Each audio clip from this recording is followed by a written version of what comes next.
मित्रांनो, तुम्हा सर्वांना माहीतच आहे की 2 जून 2026 रोजी ज्येष्ठ महिन्यातील कृष्ण पक्षातील द्वितीया तिथी आणि मंगळवार यांचा अत्यंत शुभ योग जुळून आला आहे. हिंदू धर्मात या दिवसाला विशेष धार्मिक आणि आध्यात्मिक महत्त्व दिले गेले आहे. या दिवशी भगवान शिवांच्या कृपेने काही विशेष उपाय केल्यास मनोकामना पूर्ण होतात असे अनेक धार्मिक परंपरांमध्ये सांगितले जाते. अशाच एका सोप्या पण प्रभावी मानल्या जाणाऱ्या उपायाबद्दल आपण आज सविस्तर जाणून घेणार आहोत. हा उपाय म्हणजे 3 लवंगांचा उपाय. हा उपाय कसा करायचा, कोणत्या वेळी करायचा, कुठे करायचा आणि तो करताना कोणत्या गोष्टींची काळजी घ्यायची याची संपूर्ण माहिती आपण पुढे जाणून घेऊ. हा दिवस इतका विशेष मानला जातो की अनेक वेळा मोठमोठ्या पूजा, यज्ञ, अनुष्ठान आणि विविध धार्मिक विधींनी जे कार्य पूर्ण होत नाही ते अशा शुभ तिथीला श्रद्धेने केलेल्या छोट्याशा उपायामुळे पूर्ण झाल्याचे अनेक भक्तांचे अनुभव सांगितले जातात. अनेक लोकांनी हा उपाय श्रद्धेने करून त्याचे सकारात्मक परिणाम अनुभवल्याचा दावा केला आहे. त्यामुळे जर तुम्हालाही हा उपाय करायचा असेल तर आधी त्याची संपूर्ण माहिती नीट समजून घ्या आणि त्यानंतरच श्रद्धेने तो करा. योग्य पद्धतीने आणि विश्वासाने केलेला कोणताही धार्मिक उपाय अधिक फलदायी ठरतो. अनेक वेळा आपल्या आयुष्यात अशा समस्या निर्माण होतात ज्यांचे नेमके कारण आपल्याला समजत नाही. घरात सतत वादविवाद होणे, आर्थिक अडचणी वाढणे, एखादे महत्त्वाचे काम वारंवार अडकणे, मानसिक अस्वस्थता जाणवणे किंवा प्रयत्न करूनही यश न मिळणे अशा अनेक गोष्टी लोकांना त्रास देत असतात. काही लोक या गोष्टींना पितृदोष, मंगलदोष किंवा इतर ग्रहदोषांशी जोडतात, तर काही जण यामागे इतर कारणे असल्याचे मानतात. परंतु या उपायाचे वैशिष्ट्य असे सांगितले जाते की तो करण्यासाठी कोणता दोष आहे हे शोधण्याची गरज नसते. फक्त श्रद्धेने आणि सकारात्मक भावनेने हा उपाय करायचा असतो. आता अनेकांच्या मनात प्रश्न येईल की हा उपाय नेमका कोणासाठी आहे? तर याचे उत्तर अगदी सोपे आहे. ज्यांच्या मनात कोणतीही प्रामाणिक इच्छा आहे, ज्यांना एखादे काम पूर्ण व्हावे असे वाटते, ज्यांच्या आयुष्यातील अडचणी दूर व्हाव्यात अशी अपेक्षा आहे किंवा जे भगवान शिवांची कृपा प्राप्त करू इच्छितात, ते सर्वजण हा उपाय करू शकतात. एखादी मनोकामना पूर्ण व्हावी, नोकरीत प्रगती व्हावी, व्यवसायात यश मिळावे, विवाहातील अडथळे दूर व्हावेत किंवा जीवनातील नकारात्मकता कमी व्हावी, अशा कोणत्याही उद्देशासाठी हा उपाय केला जाऊ शकतो. विशेषतः घरातील माता आणि भगिनींना हा उपाय करण्याचा सल्ला अनेक परंपरांमध्ये दिला जातो. कारण भारतीय संस्कृतीत स्त्रीला घराची लक्ष्मी मानले जाते. असे मानले जाते की जेव्हा घरातील महिला श्रद्धेने आणि मनापासून एखादा धार्मिक उपाय करतात तेव्हा त्याचा सकारात्मक परिणाम संपूर्ण कुटुंबावर होतो. घरात सुख, शांती, समृद्धी आणि आनंद टिकून राहावा यासाठी अनेक महिला असे उपाय श्रद्धेने करताना दिसतात. तथापि हा उपाय फक्त महिलांसाठीच मर्यादित नाही. पुरुष, महिला, तरुण, वृद्ध किंवा ज्याला हा उपाय समजतो आणि श्रद्धा आहे असा कोणताही व्यक्ती तो करू शकतो. महत्त्वाची गोष्ट म्हणजे उपायामागील भावना, श्रद्धा आणि विश्वास. जेव्हा मन शुद्ध आणि उद्देश चांगला असतो तेव्हा कोणतेही धार्मिक कार्य अधिक प्रभावी मानले जाते. असे सांगितले जाते की ज्येष्ठ महिन्यातील या विशेष मंगळवारी भगवान शिव आपल्या भक्तांवर विशेष कृपा करतात. त्यामुळे या दिवशी केलेली प्रार्थना, जप, दान आणि उपाय यांना विशेष महत्त्व प्राप्त होते. म्हणूनच अनेक भक्त या दिवसाची आतुरतेने वाट बघत असतात आणि श्रद्धेने विविध धार्मिक कृती करतात.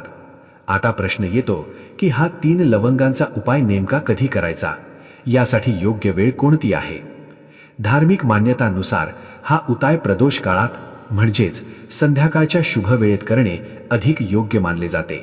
प्रदोष काळ हा भगवान शिवांच्या उपासनेसाठी अत्यंत पवित्र मानला जातो. या काळात केलेली पूजा, प्रार्थना आणि साधना विशेष फलदायी असल्याचे सांगितले जाते. मात्र अनेकांच्या मनात प्रदोष काळ म्हणजे नेमका कोणता वेळ हा प्रश्न निर्माण होतो.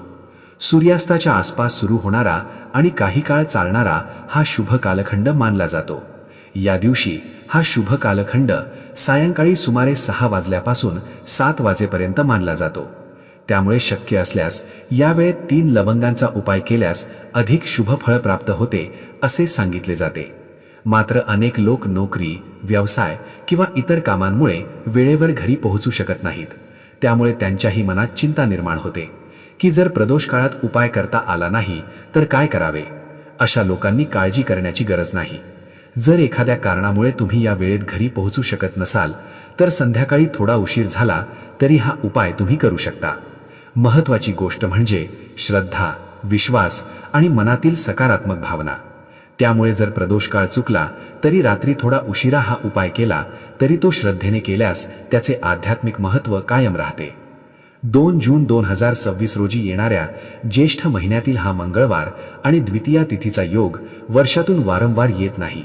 त्यामुळे अनेक भक्त या दिवसाला विशेष महत्त्व देतात. धार्मिक श्रद्धेनुसार अशा शुभ दिवशी केलेले उपाय, जप, दान आणि प्रार्थना अधिक फलदायी ठरतात. म्हणून शक्य असल्यास या संधीचा लाभ घेऊन श्रद्धेने हा उपाय करावा. असे मानले जाते की ज्यांच्या आयुष्यात आर्थिक अडचणी सतत वाढत आहेत, ज्यांना पैशांची कमतरता भासत आहे, ज्यांचे व्यवसाय वारंवार अडचणीत येत आहेत किंवा खूप प्रयत्न करूनही यश मिळत नाही, अशा लोकांसाठी हा उपाय विशेष लाभदायी ठरू शकतो. अनेक वेळा माणूस प्रामाणिकपणे मेहनत करतो पण यश मिळत नाही. काही वेळा नोकरीत अडथळे येतात, व्यवसायात नुकसान होते किंवा आर्थिक स्थैर्य मिळत नाही.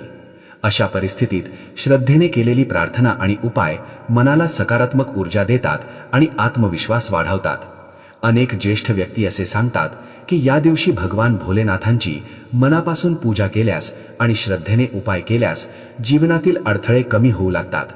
तसेच नवग्रहांचा सकारात्मक प्रभाव वाढतो. घरातील वातावरण अधिक शांत होते आणि प्रगतीचे नवे मार्ग खुले होतात.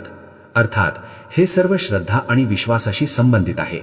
पण अनेक भक्तांना अशा धार्मिक कृतींमधून मानसिक समाधान आणि आत्मिक बळ मिळते.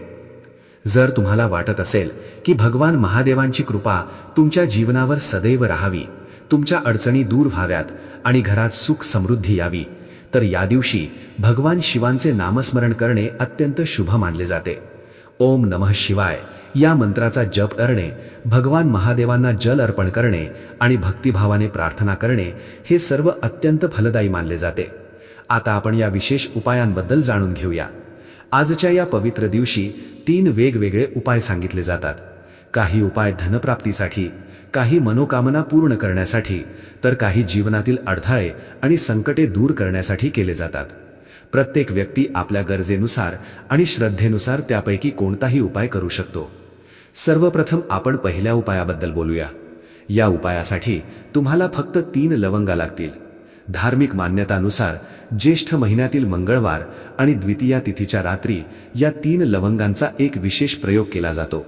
असे मानले जाते की योग्य श्रद्धेने हा उपाय केल्यास घरातील नकारात्मकता कमी होण्यास मदत होते, नजरेचा दोष दूर होतो आणि आर्थिक प्रगतीसाठी सकारात्मक वातावरण निर्माण होते. या उपायात वापरल्या जाणाऱ्या 3 लवंगांना विशेष प्रतिकात्मक महत्त्व दिले गेले आहे. अनेक लोकांच्या श्रद्धेनुसार त्या घरातील नकारात्मक ऊर्जा दूर करून सकारात्मक स्पंदने वाढवण्याचे कार्य करतात. त्यामुळे हा उपाय करताना मन शांत ठेवावे, भगवान शिवांचे स्मरण करावे आणि आपल्या मनातील इच्छा प्रामाणिकपणे व्यक्त करावी. श्रद्धा, विश्वास आणि सकारात्मक विचार यांच्यासह केलेला कोणताही उपाय अधिक प्रभावी मानला जातो. मित्रांनो, घरातील प्रत्येक जणाच्या आयुष्यातील अडचणी, नकारात्मकता आणि संकटे दूर व्हावीत अशी प्रत्येकाची इच्छा असते. म्हणूनच आज आपण लवंगाशी संबंधित एक विशेष उपाय जाणून घेणार आहोत. हा उपाय श्रद्धेने आणि विश्वासाने केला तर जीवनातील अनेक समस्या कमी होण्यास मदत होते अशी अनेकांची श्रद्धा आहे. विशेषतः ज्येष्ठ महिन्यातील मंगळवार आणि द्वितीया तिथीचा योग हा धार्मिक दृष्टिकोनातून शुभ मानला जातो. त्यामुळे या दिवशी केलेल्या उपायांना अधिक महत्त्व दिले जाते. लवंग हा केवळ मसाल्याचा पदार्थ नसून भारतीय पूजा पद्धतीमध्ये त्याला विशेष स्थान आहे. आपण देवीची पूजा करत असू, भगवान शिवांची आराधना करत असू किंवा हनुमानजींचे पूजन करत असू, अनेक धार्मिक विधींमध्ये लवंगाचा उपयोग केला जातो. यामागे केवळ परंपरा नाही तर त्याला शुभतेचे आणि सकारात्मक ऊर्जेचे प्रतीक मानले जाते. अनेक लोकांचा असा विश्वास आहे की लवंग घरातील नकारात्मकता कमी करण्यात आणि वातावरणात सकारात्मकता वाढवण्यात मदत करते. अनेक ज्योतिषीय आणि पारंपरिक उपायांमध्ये लवंगाचा वापर केला जातो. असे सांगितले जाते की श्रद्धेने केलेले लवंगाचे उपाय जीवनातील मोठ्या अडचणींवर मात करण्यासाठी मानसिक बळ देतात. अनेक वेळा आपण खूप प्रयत्न करतो पण यश मिळत नाही. काही वेळा नोकरीत अडथळे येतात, व्यवसायात नुकसान होते किंवा आर्थिक स्थैर्य मिळत नाही. अशा परिस्थितीत श्रद्धेने केलेली प्रार्थना आणि उपाय मनाला सकारात्मक ऊर्जा देतात आणि आत्मविश्वास वाढवतात. काही वेळा समस्या इतक्या वाढतात की योग्य मार्गच सापडत नाही. अशा वेळी श्रद्धा, संयम आणि सकारात्मक विचार यांची साथ मिळणे खूप महत्त्वाचे असते. त्यामुळे कोणताही उपाय करताना त्यामागे विश्वास आणि भक्ती असणे अधिक आवश्यक आहे. धार्मिक मान्यतांनुसार जे लोक आपल्या जीवनातील अडचणी लवकर दूर व्हाव्यात अशी इच्छा बाळगतात त्यांनी लवंगाशी संबंधित उपाय श्रद्धेने करावेत. काही लोक हे उपाय आर्थिक प्रगतीसाठी करतात तर काही जण मनोकामना पूर्ण होण्यासाठी करतात. अनेक भक्तांचा असा अनुभव असतो की अशा उपायांमुळे त्यांना मानसिक शांतता, आत्मविश्वास आणि सकारात्मक ऊर्जा मिळते. आता आपण पहिल्या उपायाबद्दल जाणून घेऊया. हा उपाय विशेषतः मनोकामना पूर्ण होण्यासाठी केला जातो. जर तुमच्या मनात एखादी इच्छा असेल, एखादे महत्त्वाचे काम पूर्ण व्हावे असे वाटत असेल किंवा जीवनातील एखादा अडथळा दूर व्हावा अशी प्रार्थना असेल तर हा उपाय श्रद्धेने केला जाऊ शकतो. या उपायासाठी तुम्हाला 2 फुललेल्या लवंगा घ्यायच्या आहेत. त्या पूर्ण आणि अखंड असाव्यात. तुटलेल्या किंवा खराब झालेल्या लवंगा वापरू नयेत. त्यानंतर तुम्ही रोज घरात जो दिवा लावता त्याचा उपयोग करायचा आहे. काही लोक सकाळच्या पूजेमध्ये 1 दिवा लावतात, काही 2 किंवा अधिक दिवे लावतात. तुम्ही तुमच्या नेहमीच्या पद्धतीने दिवा लावा. तो तुपाचा असो किंवा तेलाचा, याने काही फरक पडत नाही. मात्र या दिवशी एक छोटीशी गोष्ट वेगळी करायची आहे. दिवा लावताना त्या दिव्यामध्ये या 2 फुललेल्या लवंगा ठेवायच्या आणि त्यानंतर दिवा प्रज्वलित करायचा. अनेक परंपरांमध्ये हा उपाय अत्यंत शुभ मानला जातो. काही लोक तर नेहमीच दिव्यामध्ये लवंग ठेवून दिवा लावतात. त्यांच्या मते यामुळे घरातील वातावरण अधिक सकारात्मक राहते. असे मानले जाते की दिव्यात लवंग ठेवून दिवा लावल्याने घरातील वास्तुदोष कमी होण्यास मदत होते. तसेच नकारात्मक ऊर्जा, नजरेचा प्रभाव किंवा घरातील अस्वस्थ वातावरण कमी करण्यासाठीही हा उपाय उपयुक्त मानला जातो. काही लोकांचा असा विश्वास आहे की यामुळे अडकलेली कामे पूर्ण होण्यास मदत होते आणि जीवनातील अडथळे हळूहळू दूर होऊ लागतात. विशेषतः ज्यांना असे वाटते की त्यांच्या कामांमध्ये सतत अडथळे येतात, मनोकामना पूर्ण होत नाहीत किंवा प्रयत्न करूनही यश मिळत नाही, त्यांनी हा उपाय श्रद्धेने करून भगवान शिव किंवा आपल्या इष्टदेवतेसमोर मनोभावे प्रार्थना करावी. उपाय करताना मन शांत ठेवावे, नकारात्मक विचार दूर ठेवावेत आणि आपल्या इच्छेबद्दल स्पष्ट प्रार्थना करावी. धार्मिक परंपरांनुसार जेव्हा श्रद्धा, विश्वास आणि सकारात्मक भावना यांच्यासह एखादा उपाय केला जातो तेव्हा त्याचा परिणाम अधिक प्रभावी ठरतो. त्यामुळे या उपायामागील मुख्य शक्ती ही लवंग नसून तुमची भक्ती, तुमचा विश्वास आणि ईश्वरावरची निष्ठा आहे. अनेक लोकांचा असा अनुभव असतो की त्यांच्या काही इच्छा खूप प्रयत्न करूनही पूर्ण होत नाहीत. अशा वेळी श्रद्धेने केलेली पूजा आणि प्रार्थना मनाला सकारात्मक दिशा देतात. असे मानले जाते की जेव्हा आपण रोजच्या पूजेमध्ये लावल्या जाणाऱ्या दिव्यात 2 फुललेल्या लवंगा ठेवून दिवा प्रज्वलित करतो आणि मनापासून भगवानाकडे प्रार्थना करतो तेव्हा मनोकामना पूर्ण होण्यासाठी सकारात्मक ऊर्जा निर्माण होते. हा उपाय केवळ एखाद्या विशिष्ट दिवशीच करावा असे नाही. तुम्ही रोज सकाळी किंवा संध्याकाळी पूजा करत असाल तर दिवा लावताना 2 फुललेल्या लवंगा त्यात ठेवून दिवा लावू शकता. अनेक लोकांच्या श्रद्धेनुसार हा उपाय घरातील नकारात्मकता कमी करण्यास, नजरेचा प्रभाव दूर करण्यास आणि घरातील वातावरण अधिक शांत व प्रसन्न ठेवण्यास मदत करतो. असेही सांगितले जाते की या उपायामुळे घरातील वास्तुदोष कमी होण्यास मदत होते आणि कुटुंबातील सदस्यांवर सकारात्मक परिणाम होतो. मात्र कोणत्याही उपायाचे खरे सामर्थ्य हे त्या उपायामागील श्रद्धा, विश्वास आणि प्रामाणिक प्रार्थनेत असते. जेव्हा भक्तिभावाने भगवानाकडे आपल्या मनातील इच्छा व्यक्त केल्या जातात तेव्हा मनाला समाधान मिळते आणि आत्मविश्वास वाढतो. त्यामुळे हा उपाय करताना पूर्ण विश्वासाने आणि सकारात्मक विचारांनी तो करावा. आता दुसऱ्या उपायाबद्दल जाणून घेऊया. हा उपाय विशेषतः जीवनातील मोठ्या अडचणी, नकारात्मकता आणि नजरेच्या प्रभावापासून मुक्ती मिळवण्यासाठी सांगितला जातो. अनेक वेळा जीवनात असे प्रसंग येतात की माणसाला वाटू लागते की त्याच्या समस्या कधीच संपणार नाहीत. कर्ज वाढत जाते, आर्थिक नुकसान होत राहते, घरात वादविवाद वाढत जातात आणि सतत एखादी अज्ञात अडचण जाणवत राहते. अशा वेळी अनेक लोक यामागे नकारात्मक ऊर्जा किंवा नजरेचा दोष असल्याचे मानतात. नजरेचा दोष म्हणजे नेमके काय याबद्दल विविध श्रद्धा आणि समजुती आहेत.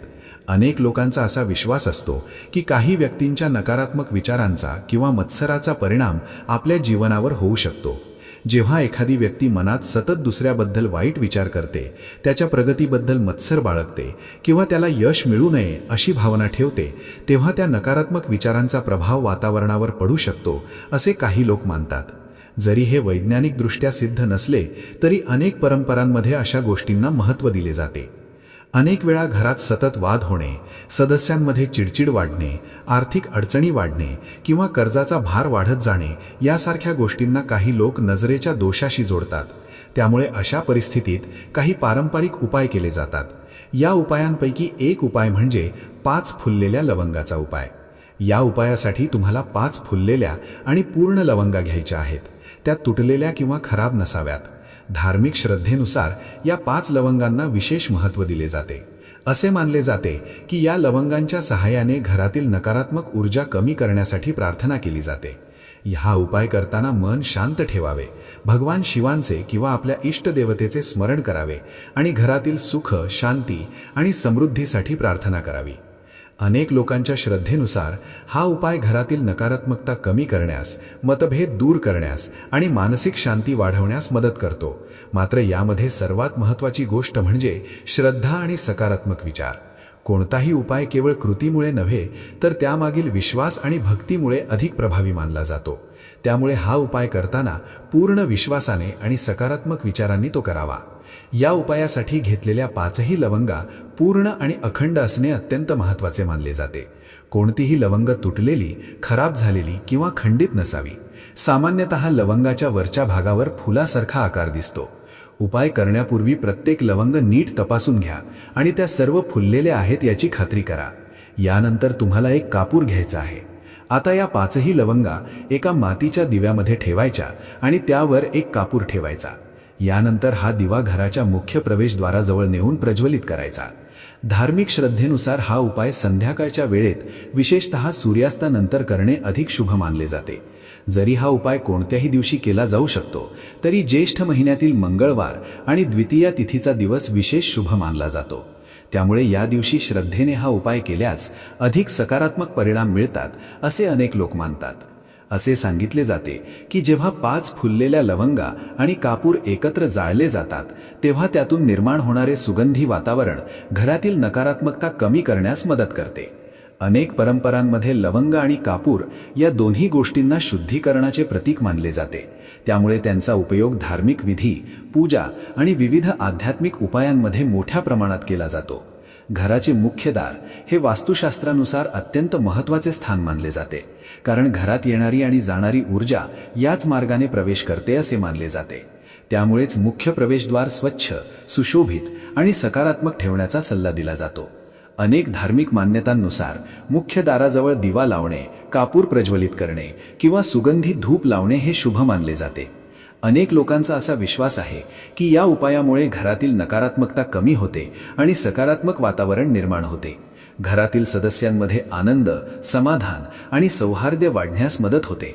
तसेच आर्थिक प्रगतीसाठी अनुकूल वातावरण तयार होते आणि घरात समृद्धी टिकून राहते असेही मानले जाते. विशेषतः ज्या घरात नियमितपणे पूजा, प्रार्थना आणि सकारात्मक विचारांचे वातावरण असते त्या घरात सुख, शांती अधिक काळ टिकून राहते अशी लोकश्रद्धा आहे. लवंग आणि कापूर या दोन्ही गोष्टींचा उपयोग अनेक धार्मिक परंपरांमध्ये विशेष मानला जातो. कापूर जळताना वातावरण शुद्ध करतो तर लवंगाचा सुगंध मानसिक शांती आणि सकारात्मकता वाढवतो असे अनेक भक्त मानतात. त्यामुळे या दोन्ही गोष्टींचा उपयोग एकत्र केल्यास घरातील वातावरण अधिक प्रसन्न आणि ऊर्जावान बनते अशी श्रद्धा आहे. या उपायासोबतच घराच्या मुख्य दाराजवळ नियमितपणे दिवा लावणे, स्वच्छता राखणे आणि भगवान विष्णू तसेच माता लक्ष्मी यांचे स्मरण करणेही अत्यंत शुभ मानले जाते. श्रद्धेनुसार ज्या घरात सकारात्मकता, भक्तिभाव आणि स्वच्छता असते त्या घरात माता लक्ष्मीची कृपा टिकून राहते. म्हणून दररोज सकाळी किंवा संध्याकाळी घराच्या मुख्य प्रवेशद्वाराजवळ दिवा लावून भगवान श्री हरी विष्णू आणि माता लक्ष्मी यांना प्रार्थना करावी. मनापासून प्रार्थना करा की तुमच्या घरात सुख, शांती, आरोग्य, समृद्धी आणि आनंद सदैव नांदो. श्रद्धा, सकारात्मक विचार आणि सत्कर्मांच्या बळावर जीवनातील अनेक अडचणींवर मात करता येते. म्हणून हा उपाय करताना भीती किंवा अंधविश्वास न ठेवता श्रद्धा, विश्वास आणि चांगल्या भावनेने तो करा. भगवान श्री हरी विष्णू आणि माता लक्ष्मी यांची कृपा तुमच्या संपूर्ण कुटुंबावर सदैव राहो. हर हर महादेव. ओम नमः शिवाय. श्री लक्ष्मी नारायणाय नमः.